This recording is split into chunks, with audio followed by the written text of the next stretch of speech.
We are on day 3 of addressing running pain. We talked already about the hip and ankles, and you address it in that order. Address your hips, and then address your feet and ankles, and then you can address the knee pain.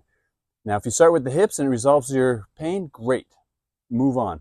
If you are addressing the hips, it's not quite gone, then address the ankles and the feet. If that still doesn't do it, address the knees, and then we're going to put it all together with some really amazing neuromuscular or retraining of the muscles so that you can go through running motion correctly with appropriate muscle protection and control. So just a reminder that the pain that we have comes from our skeleton, from our joints, more than likely. That's where the dysfunction lies. The muscle guarding, the tightness in the soft tissue comes from dysfunction from the joints.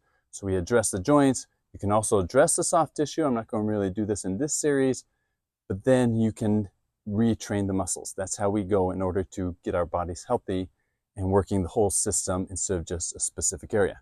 So let's look at the knee. So I've got this belt. What I do is I put the belt around my leg and around my wrist here. And all we're doing with this is I pull it tight so we have tension through here. And then with that tension, I sit back onto my legs. And I want to be able to go back. Now, if this causes problems to your wrist or you don't like that, then just tie it around something. Tie it around another surface, a chair, a railing, something like that. But you're just sitting back and you're letting that pull as much as you can through your leg. That's pulling your femur forward as your tibia glides back. This really addresses some restrictions and tightness that you may be having in your knee. You can go back as far as you feel comfortable, as far as your joints will allow you to go.